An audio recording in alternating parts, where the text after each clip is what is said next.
Namaskar viewers, hello and welcome to Sansad TV. I am Tina Jha, you're watching Perspective. After more than 5 years, direct flights between India and China are finally set to take off again by the end of October 2025.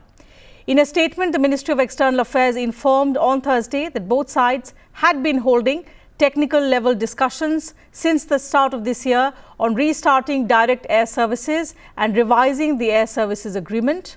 Following the discussions, it has now been agreed that direct air services connecting designated points in India and China can resume by late October, in keeping with the winter season schedule.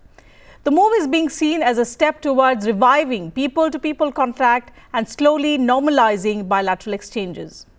Following the announcement, IndiGo was quick to declare daily flights from Kolkata to Guangzhou starting 26th of October, with plans for a Delhi-Guangzhou services soon after. Air India too is preparing to connect Delhi with Shanghai before this year end. Direct flights between India and China were suspended initially, remember, due to the COVID pandemic, but they stayed off the radar as ties soured after the June 2020 standoff in eastern Ladakh. The absence of connectivity, of course, left passengers grappling with sky-high fares and also exhausting routes. Contrast that with December 2019, when more than 500 direct flights operated every month between the two countries. So in the context of that, how big is this step, not just in easing travel, but also in signalling a thaw in India-China relations? That's going to be our focus on the program today. Joining us are two distinguished guests. With me in the studio is Ambassador Virendra Gupta. He's a former diplomat. Ambassador, thank you for your time. Welcome to Sansad TV. Joining us virtually is Professor Ajay Kumar Dubey, School of International Studies, Jawaharlal Nehru University. Professor, delighted to have you with us on the program as well. So, Ambassador, let me begin the program today with you. It's a significant step, as the MEA says, in establishing people-to-people exchanges and one step towards restoring normalcy of ties also between the two neighbours. But before we go on to discuss the larger this development in the larger context of India-China relations, give us and our viewers a sense of the current state of engagement between India and China, particularly because the MEA said that talks had been underway since the start of the year, but the agreement on resumption of direct flights happened only this month. Well, I think it is significant from the standpoint of people-to-people connection. There is a lot of trade between India and China, and there is evidently a lot of travel between the two countries, which was justified by the presence of more than 500 flights every month.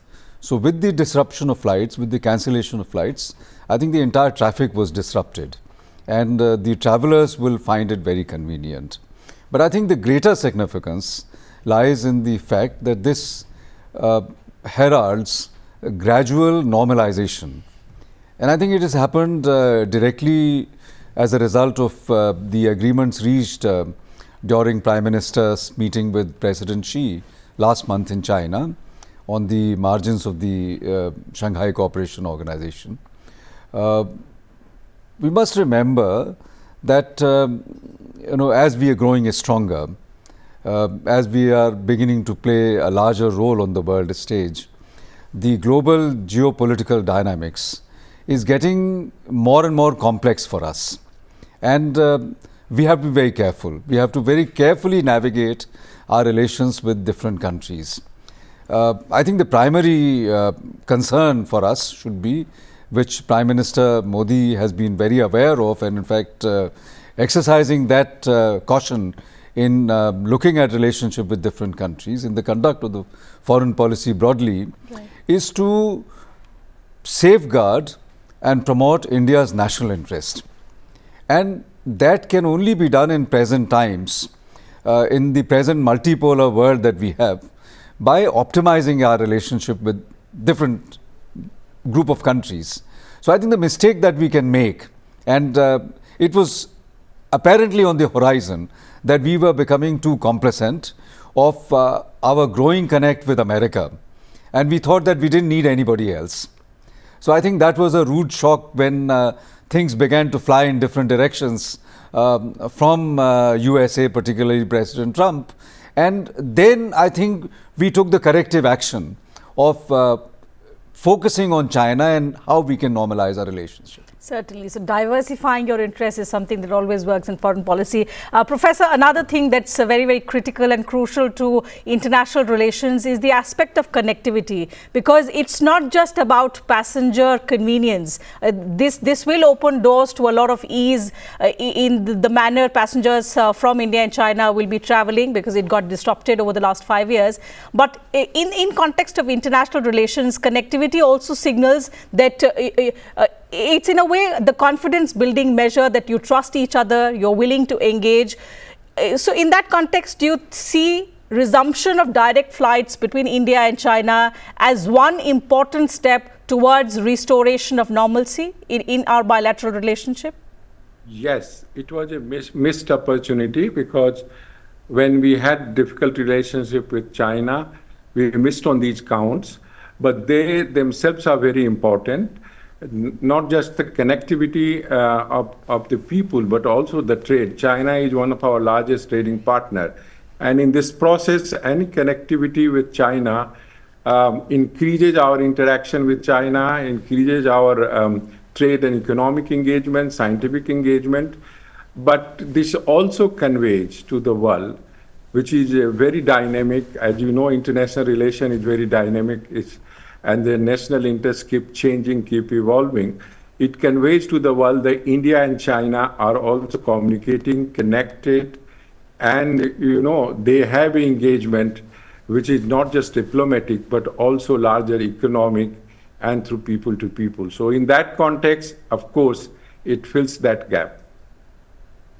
But Ambassador, one question that I'm intrigued, of course, I'm all for what the foreign policy approach is for India to have good relations with each and every country.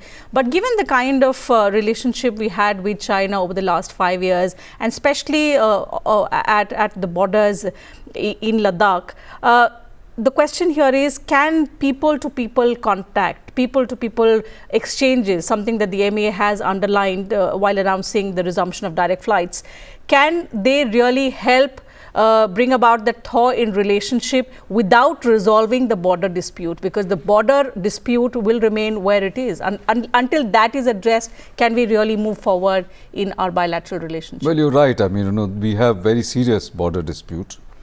We have many other issues. Very significant issues, because there is huge amount of mistrust between India and China. When India is trying very hard to play its legitimate role on the world stage and aspires, I think very legitimately once again, to have the membership of the UN Security Council as a permanent member, China is one of the countries which has been most actively opposed to that. And one cannot understand why should China be opposing it. The only reason one can see is that China has not come to terms with accepting India's simultaneous rise, with India's rise over the last 20-25 years. Today's India is not what it was 25 years ago. And today's China is also not what China was 25 years ago. We on our part have always accepted China's rise and China's present position as the second most predominant power in the world. Yes. But China has not somehow. And unless China comes to terms with that, unless China shows greater trust, there are so many issues. We have on our part, we have always been desirous of good relationship with China. As you know, we've had a war in '62. And we have a huge border dispute. So for next several years, we kept on sulking that we will not have anything to do with China unless China were to return that territory. And China was not going to return that territory to us. It's only after many years, it took us about more than 15 years to realize that China was our neighbor. You cannot change geography. Absolutely. And that there is a lot of benefit to be had in normalizing relationship. And Atal Bihari Vajpayee was then the foreign minister, and he undertook that visit, the first landmark visit to China, basically saying that, look, we are ready for normalization and we will put the border dispute on the back burner. I mean, it's an unresolved issue. We want to resolve it. We need to resolve it, but we are not going to let it come in the way of our normalized relationship. And then, of course, the whole thing, trade blossomed, investment blossomed, all kinds of relationship developed. And this was not one single party agenda. In fact, Rajiv Gandhi thereafter, when he was the Prime Minister, he undertook the visit. So I think there was a bipartisan support in India, quickly moving away from total distance to a better relationship. But China did not show any warmth. I think China has to, first of all, address our core concerns. We have a huge concern about the balance of trade. It's ridiculous that we import more than $100 billion worth of stuff, and China imports only about 10 billion. There's trade deficit is about $100 billion, which is a huge amount.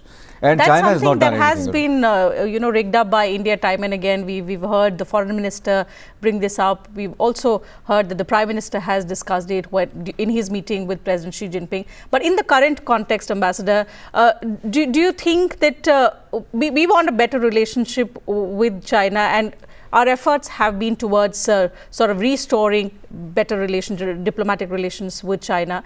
But the question here is, have you, or are there indications from the Chinese side towards reciprocating that approach? Do you see wider efforts also on part of China to restore normalcy in the relationship? Well, you asked me, people-to-people contacts would certainly make a difference. Of course, we have to understand, we have to realize that China is a kind of tightly governed, it's not a democracy in the real sense of the word. Now, in democratic countries, if you work on the public opinion, particularly the young people, that does contribute to some sort of response from the government. In Chinese case, it doesn't happen.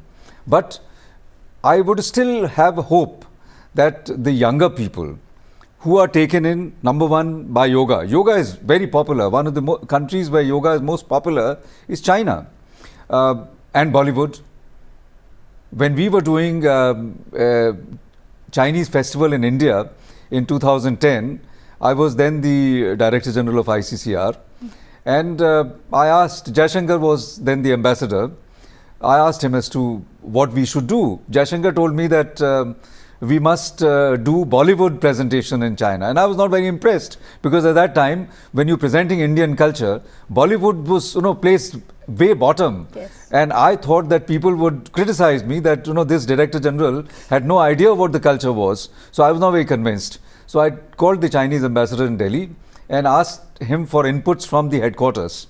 So Chinese assistant minister came to visit me the next 2-3 days, and he told me that, Ambassador, if you're doing the Indian festival in China, you must do Bollywood and Bollywood and Bollywood. So that means amongst the youngsters, there is a lot of resonance, the Indian films, the Bollywood, the yoga. So I believe that if there is any hope in relationship, it will be driven by the young people, Gen Z in China. I think that's interesting. When you mention the young people, Professor, just starting this month from the 1st of October, China has opened something called a K visa, which is sort of seen as in contrast to what the H-1B is offered by America. And now, as America closes its doors on the young talent, which includes a lot of Indian professionals, China is, on the other hand, opening its doors to a lot of young graduates, and particularly targeting the STEM graduates who happen to be significant in number from India. Do you also see that connect? Direct flights, of course, is a two-way agreement that has happened, but K visa clearly targets a lot of young, talented scholars, a lot of whom will be Indians. Do you think China is also trying to attempt to draw that Indian talent to its own country? Yeah, I think that China is in a mood now to engage India for different region global compulsions. India is also interested, but K visa has the issue of very different nature. The American visa has a opportunity not just to do work, which is English-speaking country, but also to settle down there and pursue their dream. I think that may not be possible in China. But nevertheless, when people are not getting job, not getting visa, they would like to try different opportunities, including in China. So it has its limitation. But China is signaling that it can help India in meeting this challenge, as it is saying in many other areas. It is opposing also many of the Trump policy, which is going to harm India. And so it's more of a signaling in a changing world, where both India and China think that they have to come together despite having tremendous differences, disputes, as Ambassador Viren Gupta was pointing out. There is a need to establish communication, to connectivity, to start movement of people, trade, and go beyond just the business that they had so far. So clearly, the resumption of flights will have a spillover effect on trade, on, of course, people-to-people contact is something that we've discussed, on also academic exchanges between India and China. But coming back to what we were discussing, Ambassador, on rebuilding on the people-to-people contact and the ongoing border dispute, because that's the question which everyone wants to know about, that are we in a situation where we can focus more on the people-to-people ties and sort of keep aside the border dispute? Is India in a position to sort of take that forward with China? Well, we have to try all possible means. And as Professor Dubey was saying, messaging and signals, these play a very important role in international relations. We have to remember that the last meeting between the two heads, our Prime Minister and President Xi, last month, that took place in the shadow of worsening India-US relations, and that how India has felt very flustered, unexpected behavior from America. So in that context, both India and China are trying very hard to send appropriate signals, and I think it's all directed to America. We are signaling to America that we are not devoid of options, that we have other options. We have options in Europe, we have options in Russia, and we have options in China. But however strong the signaling is, we have to be mindful of what is the potential of relationships. And I think that goes for every relationship. We have to carefully assess and analyze and take it to the maximum. While we are desirous of improving relations, as we've always been, there is a kind of block, mind block from the Chinese side. So all the reasons too, because of China's hegemonic ambitions. Absolutely. Aggressive actions. They don't see a place for India in, firstly, in the region, and because of their rivalry with India in the region, they would not want India to be given any role in the world at large. So I think that being the case, there are limitations on how far you can go with China. I doubt very much whether the trade imbalance would be corrected in a very significant manner. And I think the question then would be for us, would we be able to take hard decisions and put restrictions on Chinese imports? If I were to be given any role in policy making, I would say that because these Chinese imports are hurting us, are hurting our manufacturing, are hurting our economy. But I think that's exactly what the Chinese have been negotiating. So I think there are limitations on how far you can go, but nevertheless, whatever we can do, whatever whatever segmentation we can do, whatever way we can progress the relationship, I think we must try, because we must try and optimize every relationship to the extent it is possible. Clearly, so to reap maximum benefits, which is in the national interest, Professor, what should be, India's response to, or how should we react to what's happening? Or are we reading too much into resumption of flights? What is your assessment? No, resumption and flight is one of the important things that we are doing. As we know, there is a tremendous potential. There was very heavy connectivity. As you said, so many flights in the past. We must capitalize on that. And as Ambassador Gupta was saying, we must also start signaling that what we had as a difficult relationship we can also find ways out. And Professor, what about questions and concerns back home that this could in a way also dilute India's hard stance that we have had so far on the border issue? The border issue remains unresolved, and the trade imbalance, something that Ambassador also pointed out, China will not be, of course, too interested in addressing that issue. Yes, I think we know that the border issue is a very sentimental issue. It was very strong in the past, but we also know there are other issues that are coming up. The challenges of global governance, the threat from some of the developed countries in terms of our own sovereign decisions, to whom we can do trade with, we cannot trade with. These are equally hard questions. When we have another harder question to deal with, the earlier questions become much more diluted, at least in the time, in the short run. So the point is that even the border dispute is very serious, there are other serious issues that we need to negotiate. And then for the time being, both India and China have agreed to keep it on the back burner and to move ahead together and to negotiate the new global challenge both of them have. But the fact remains what Ambassador Gupta was saying, that China never accepted India as a rising power. In fact, it never wanted China to be hyphenated with India.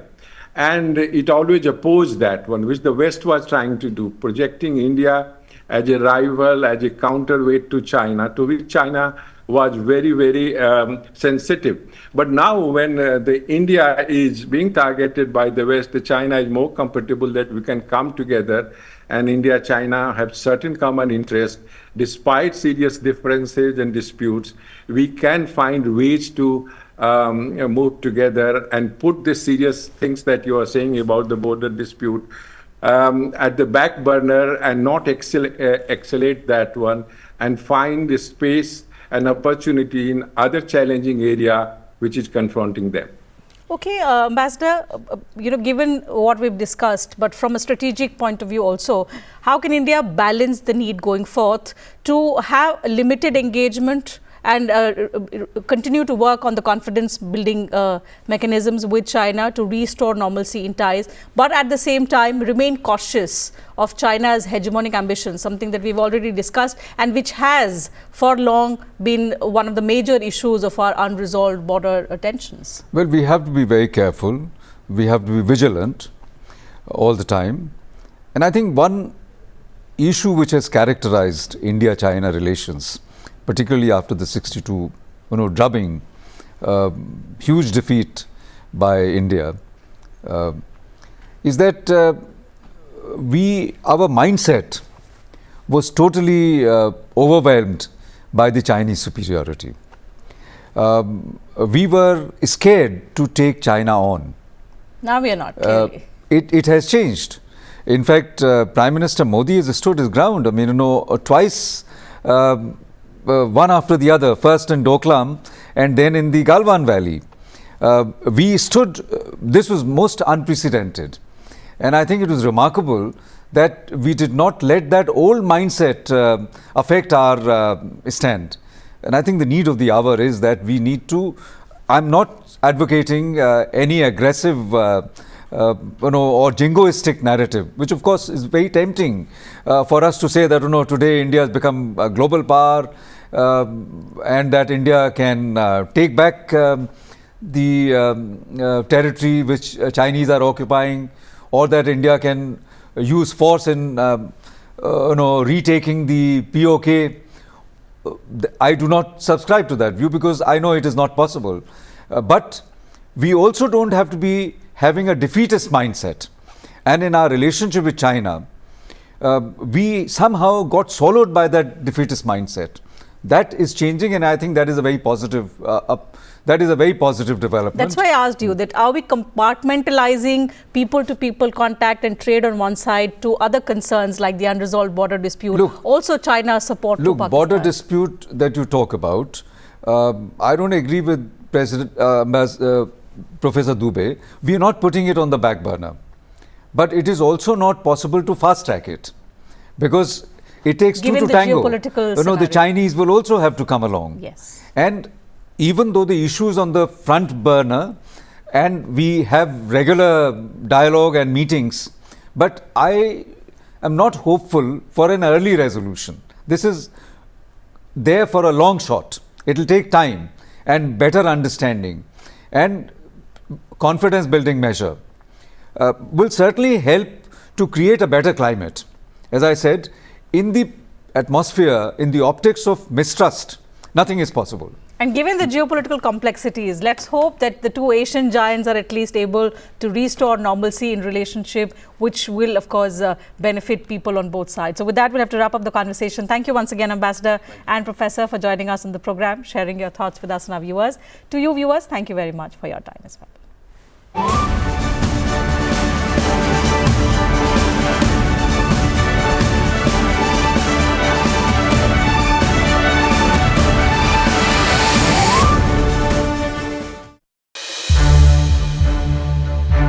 To watch more programs of Sansad TV, subscribe to our YouTube channel and don't forget to like and share them.